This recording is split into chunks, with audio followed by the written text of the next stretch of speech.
própolis é uma resina extraída das plantas pelas abelhas. Elas aproveitam os machucados dos vegetais, de onde é liberada a resina, e as levam para as colmeias. Para as abelhas, o produto tem duas importantes funções. Uma delas é a questão de vedação da própria caixa, junto com o barro, fazendo com que tenha uma manutenção de temperatura, principalmente nessa época do ano. E, de outra forma, utilizar como antibiótico. Então ele serve como uma proteção natural da própria colmeia. Então se entrar um organismo estranho, por exemplo, uma barata, e ela morre lá dentro, ela apodrecendo poderia afetar toda a colmeia com esse apodrecimento. E daí o que as abelhas fazem? Recobre com a própolis, que é um antibiótico, inibe esse apodrecimento e salva a colmeia. Já em humanos, a própolis é usada como medicamento, produto terapêutico, seja em spray, gotas, extrato e até bala. Principalmente nesta época do ano, quando as temperaturas estão mais baixas. Então ela é muito utilizada principalmente para infecções de garganta, né? Amidalites, por exemplo, ou infecções de gengiva, de mucosa, infecções do trato respiratório também, né? De uma maneira um tanto empírica, né? A gente sabe que realmente o extrato de própolis ele tem essa propriedade. Se a gente fizer um extrato de própolis, quando a gente fala extrato, normalmente o que a gente se refere é macerar a própolis, fazer essa própolis se tornar pó, e misturar, por exemplo, com um solvente que vai retirar da própolis os compostos ativos. Mas ultimamente se tem noticiado que as abelhas podem entrar em extinção por uma série de fatores, como o uso dos agrotóxicos nas lavouras, por exemplo, o que faria o mundo entrar em colapso. Afinal, elas são responsáveis por 90% da polinização das plantas ao redor do planeta. Com a extinção delas, haveria uma redução drástica na quantidade de vegetais fornecido para os seres vivos, como nós seres humanos, afetando toda uma cadeia alimentar. Esse problema chamou a atenção de alunos e professores, sendo um dos motivos para realizar o projeto de pesquisa envolvendo a própolis das abelhas. Isso me chamou muito a atenção porque os produtos das abelhas têm atividades terapêuticas muito importantes e já popularmente muito conhecidas, até centenas de anos até, eu diria milhares até, né? Inclusive na medicina, na tradição da medicina oriental. Ela é bastante aceita pela população, né? E a gente sabe que a população gosta muito dessas coisas mais naturais e tem uma grande afinidade até por uma questão cultural, né? Quem já não tomou um chazinho da vovó, né? Ou não tem uma receita familiar de um produto natural, de um conhecimento popular para utilizar em benefício da saúde. A indústria hoje trabalha com a própolis da Apis mellifera, a abelha europeia, que é a mais comum. O projeto de pesquisa da FURB parte das abelhas nativas, originárias do Brasil, que possuem algumas diferenças em relação à abelha europeia. Uma delas é a questão de ferrão. Tá? A Apis mellifera tem ferrão, tem colmeias muito maiores, com um número grande. Claro que as nativas também, algumas têm número grande, mas normalmente elas não têm ferrão e a defesa de algumas delas é por mandíbula, então elas dão pequenas beliscadas.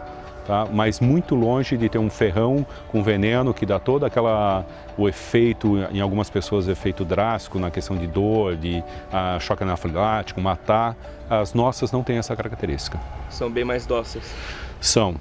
Entre algumas, tem algumas que são bem mais agressivas, mas daí aquilo que eu falei, elas dão pequenas beliscadas, não são ferroadas, tá? Mas muito longe de matar pessoas quanto a Apis mataria. As abelhas usadas nesse projeto estão no meliponário que fica no campus 1 da FURB. Por causa do inverno, elas ficam com atividade energética reduzida e dificilmente saem das caixas.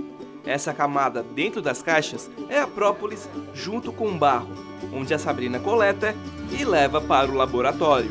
A minha parte no projeto é fazer todo o processo de extração dos compostos de interesse da própolis, fazer a parte da caracterização química dessa própolis, ou seja, saber o perfil dela, os principais compostos que fazem parte dela. E também a parte da aplicação, então nós não fazemos só apenas a extração, nós tentamos fazer a parte da aplicação da própolis, ou seja, estudar para ver se realmente ela tem algum interesse farmacológico. O processo de extração da própolis é bastante complexo. A própolis bruta é triturada até virar pó. A resina é misturada com álcool e fica em um local escuro por alguns dias. até que a substância criada consiga extrair compostos que vão ser estudados. Depois, ela entra em processo de secagem, ou seja, de 100 gramas de própolis bruta, são avaliados apenas 5 microgramas, que ficam nesses pequenos frascos. Todo esse processo pode durar até 60 dias. Depois dessa pequena quantidade do que sobrou da própolis, vem para este laboratório onde são feitos testes contra determinados tipos de micro-organismos que podem causar doenças. E os primeiros resultados destes testes são bastante animadores. Nós já tivemos alguns resultados bastante promissores, algumas dessas frações que a gente obteve, né, com diferentes solventes, demonstraram uma atividade antimicrobiana bastante interessante. Nós, inclusive, tivemos a oportunidade de apresentar esses trabalhos em congressos internacionais. No trabalho agora da Sabrina, a Sabrina Hockheim, que está concluindo seu mestrado até o final desse ano, ela já conseguiu identificar um número maior de compostos com atividade antimicrobiana bastante promissora. Eles estão ainda em fase de elucidação da sua estrutura química. A gente está quase finalizando os testes para descobrir, então, na verdade, quimicamente do que eles se tratam. Aqui nosso laboratório dedica, então, a avaliar a atividade contra bactérias, especificamente, né? Então, esses micoplasmas ou mulicutes e também com bactérias comuns, como a gente diz, né? Escherichia coli, por exemplo, são os coliformes fecais, Staphylococcus aureus, bastante importante, né? Como quando é um micro-organismo multiresistente. E aqui a gente testa, então, a propriedade desses compostos e desses extratos da própolis, né? Fazendo diluições seriadas desses compostos, né, para verificar então qual é a menor concentração desse composto, né, ou desse extrato capaz de inibir o crescimento da bactéria. Paralelamente às experiências, no laboratório de análise instrumental, são utilizados os aparelhos que servem para identificar os compostos presentes na própolis, como o aparelho de infravermelho e o moderno aparelho de ressonância magnética nuclear. O resultado obtido é analisado por esses gráficos em um software. Cada pico no gráfico pode identificar um composto.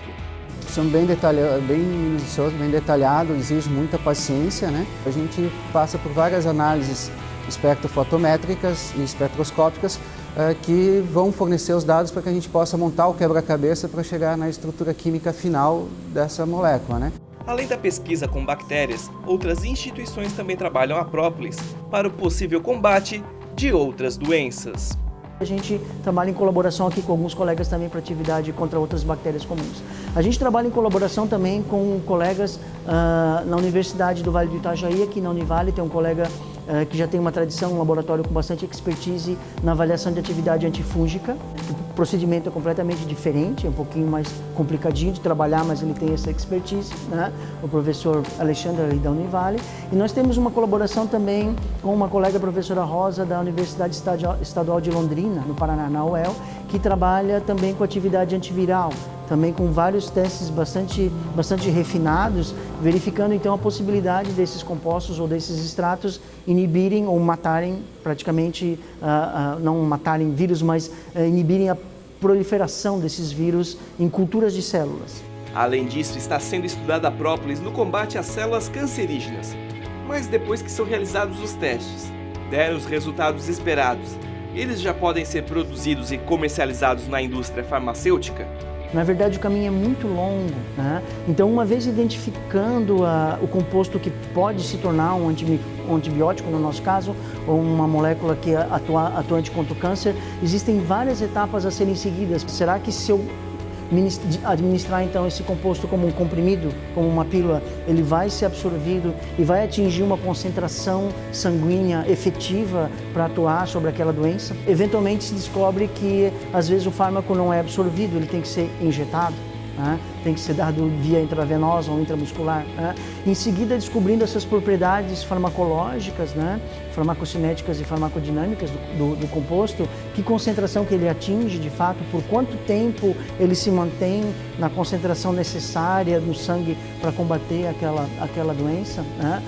A gente tem que ir para estudos também de segurança, né? Mesmo se mostrando no caso da própolis aqui, que ela é bem pouco tóxica, né? Que ela é bastante segura, de qualquer forma o composto isolado, o composto químico isolado às vezes tem também o seu efeito adverso potencializado. a gente precisa testar também se esse composto isolado é seguro.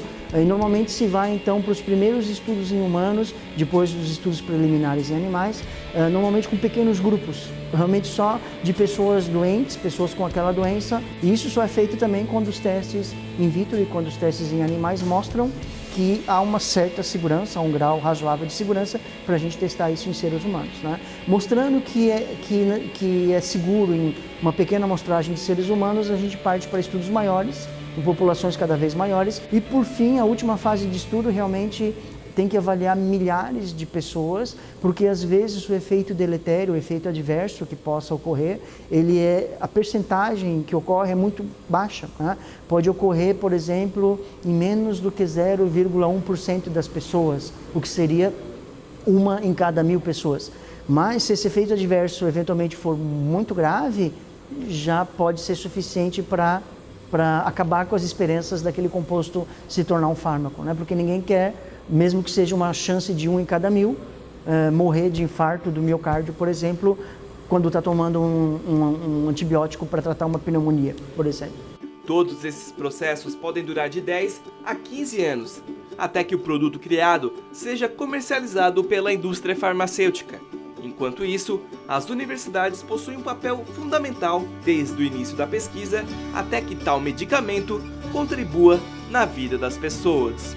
É aí que vem a importância da universidade fazer a pesquisa, né, desses produtos para poder validar a sua utilização, a segurança dessa utilização e até mesmo para verificar se há necessidade realmente de você transformar esse produto num medicamento, né, num produto final terminado pela indústria, ou se às vezes o próprio sinergismo, a utilização disso in natura de uma maneira mais natural ou mesmo até mais acessível para a população já não pode ser uma fonte terapêutica bastante eficaz. Sem esse tipo de trabalho, sem esse papel da universidade, a gente não teria ciência no país, não teria desenvolvimento, não teria independência científica, tecnológica, né, e desenvolvimento que tem um impacto econômico na indústria depois, né, extremamente importante na produção então desses medicamentos, no nosso caso aqui, por exemplo, né. É um aprendizado para a vida toda, para uma forma de valorizar os produtos naturais como agentes terapêuticos, né? Muitas vezes a gente costuma desacreditar dos chás, dos produtos naturais, ou achar que eles têm menos efeito que produtos comerciais de farmácia, mas com certeza, se bem estudados, a gente consegue verificar que eles têm muito potencial para curar diversas enfermidades que estão por aí, né?